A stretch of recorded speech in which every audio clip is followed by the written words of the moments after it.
Good morning to you all. Hey class, I am your new English teacher, Jyoti Mishra. You must have seen me earlier in your school. Okay? So today we are going to discuss the next chapter of your grammar book, that is nouns. A very important and very popular topic.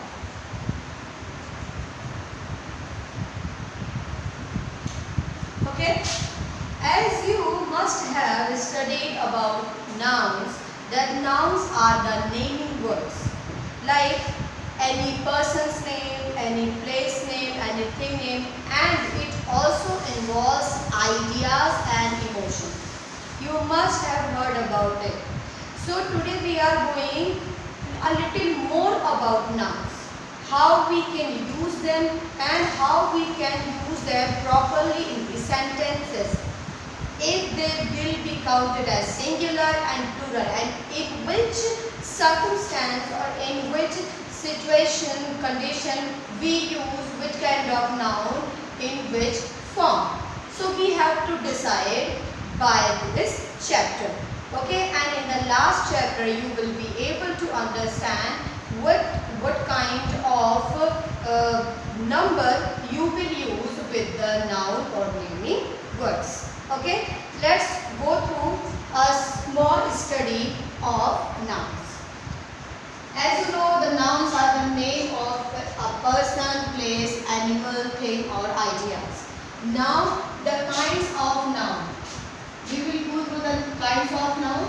The first one, the kinds of noun are proper noun. Number 2, common noun.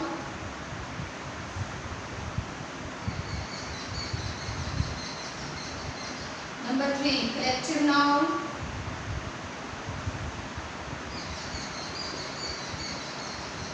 Number 4, material noun.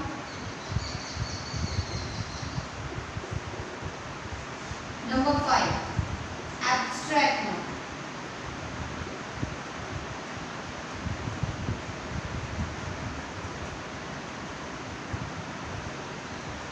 You must know all about these. So let's move to the example of these. First one, the proper noun examples like a person name, Sheila. An animal's name, lion. And place name, Kolkata. A thing name, car. Okay, etc. And then common noun like player, animal, teacher. These are the example of common nouns. Next, the collective noun like army, mob, flock. These are the example of collective noun. Next, the abstract noun, that honesty, beauty, and kindness. Okay? Sorry, I have exchanged it.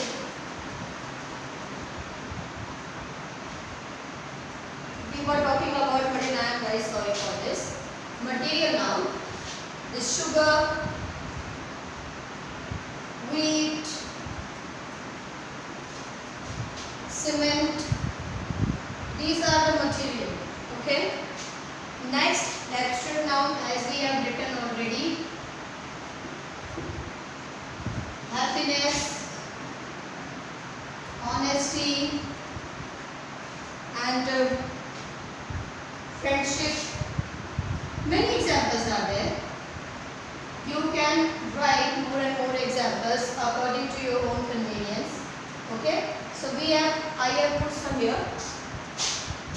Now, the next point, and very important, as you have studied it properly, now we are going to move to understand that what kind of noun will be treated as singular and plural, and it only depends that how we treat those nouns. Like here you can see Sheila. It is a name of a person, a single person. It cannot be named many person as Sheila. You know that I know that many people are having the same name. Frequently even sometimes in your class a single name of name is having by many person in the same class only. But even that a person is having some identity, okay, and that identity must have a proper identity, and the proper identity always a singular, and a person who is considered and proper noun, they will always come in singular. So we are going to study about this. Now further point is to be discussed, that how we will decide it.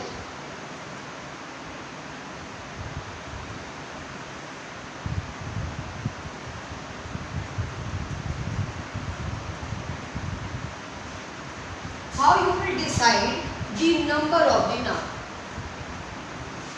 Number one, the number are two, the singular and plural number. Singular number and plural number. Singular means single and plural means more than one. Okay.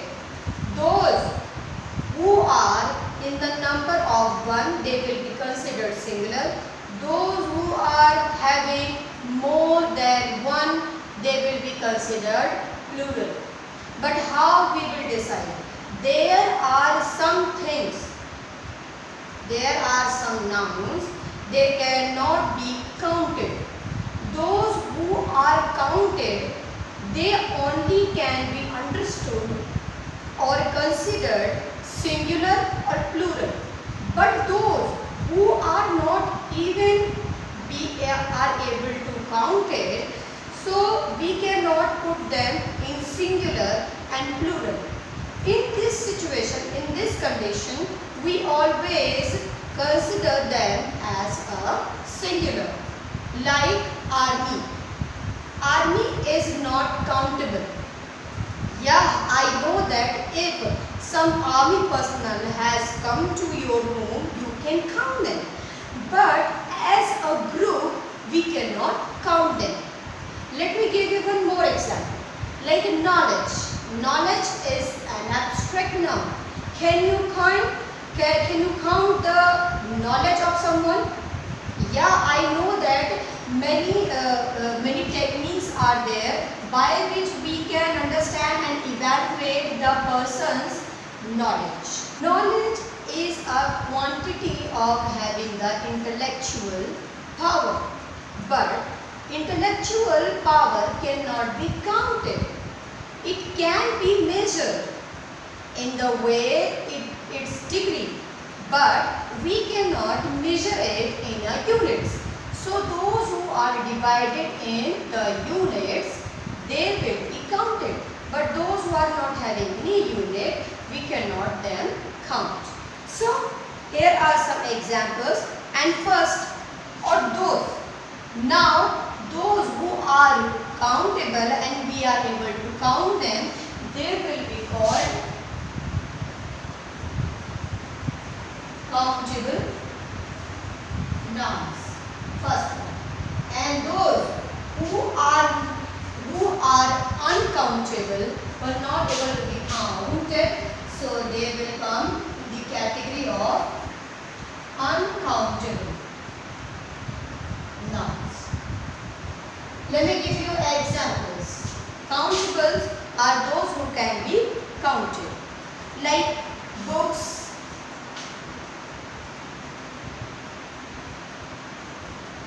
pens,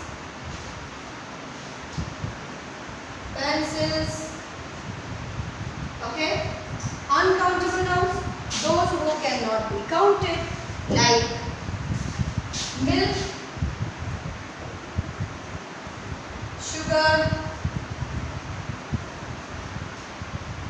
Can they be counted? Milk, sugar, no, they cannot be counted. They only can be measured. Their weight can be measured only. Okay. So now one more important thing, as I told you earlier, that countable nouns have both kind of numbers, like singular numbers, plural numbers. Here you can see I have written books. I can also write a book. It is countable. It means if it is countable, if I have one book, if I have one book, that is singular, and if I have two books, that is plural. Okay, but if I say that I have knowledge, it cannot be counted. Okay, I have degrees, it can be counted, but I have knowledge, it cannot be counted. Okay, our books is a singular, our book is a singular, and books is plural. Okay, I think you must have understood.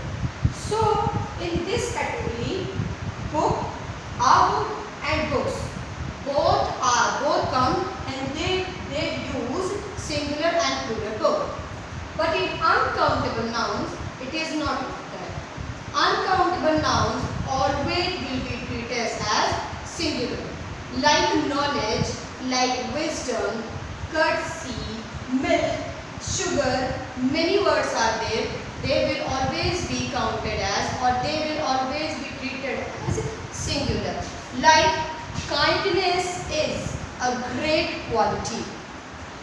Beauty is a great quality.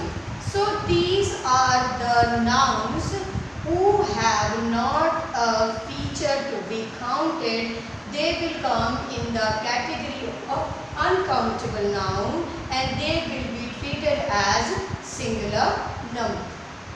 Okay, here are some example you can understand. Let me give you example. The first example is the photo frame is made of glass. Okay. Number 2. Please give me an empty glass. In both of these sentences, you must have seen glass is there. In another sentence, again the glass is used. Okay. In both of these sentences, glass word is used, but in both of the sentences they are different. Here it is written the photo frame is made of glass. It is telling that the component is used to construct the photo frame was glass. But in this sentence, here it is telling about a glass by which we drink water or juice, whatever. Okay. So here the glass is countable, and in this one the glass is uncountable, because it is telling about the component, the glass that is used for making the windows, and here it is telling about the glass by which we drink. So here the glass can be counted, and in this sentence the glass is not being counted. Okay. Next example is so many more countable nouns we are going to be studying. Okay. So countable nouns may be used with the words such as a, one, two, few, many. Now we are going to study more about the countable nouns and uncountable nouns.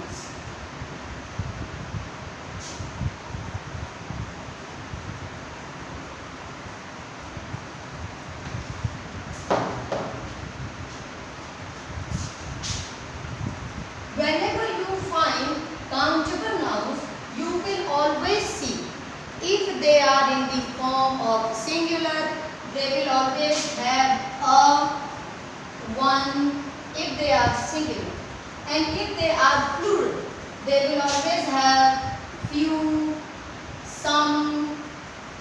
These words will always come. And if these word will come, it means they states the state of the countable noun. They will always tell you that the thing is in the number of singular. And if few and some will be used, you can understand that countable nouns, whatever it is, in the form of plural. Okay. So today's homework is on the page number 14, the first exercise A. We will study further in the next week. Thank you.